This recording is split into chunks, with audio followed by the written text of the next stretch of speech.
was in the class when I did the self-sufficiency model. Who was here? It was like crisis, at risk. Just raise your hand so I can see. Everybody know what he's talking about? It looks like this. So who wasn't here when I was here? You were here? Were you here? Were you here? Okay. So only 2 missed it. Okay. Were you here? Okay, 3 missed it. So I'm going to just give you a very short rundown on that. And I'll give you each a form. What we did is look at all the areas, matter of fact. Who has their form right with them now? Okay. Can you let one of them see it and then I'll make sure you get it. Okay, if you make a copy. Yeah, 3.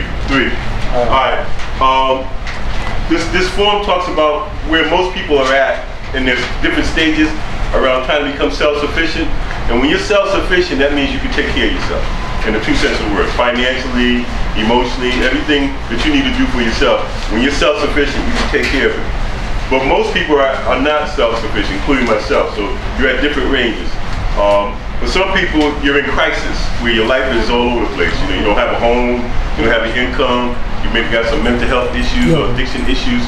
So job is not your issue because, you know, you're not ready to work because you're not in a condition to work. So that person, if you're in crisis, you need to get out of crisis. And once you get out of crisis, then getting a job makes sense. The next level is at risk. And most of us are at risk, particularly if you don't have a job. If you're at job, that in itself makes you at risk. Because as long as you have a job, you always have the possibility of being in crisis because you can't pay rent or something of that nature. And so what we want to do in this program is move people out of at risk. So if you're at risk now, what do we need to do to get you out of risk? If you don't have your GED or high school diploma, you got to get that.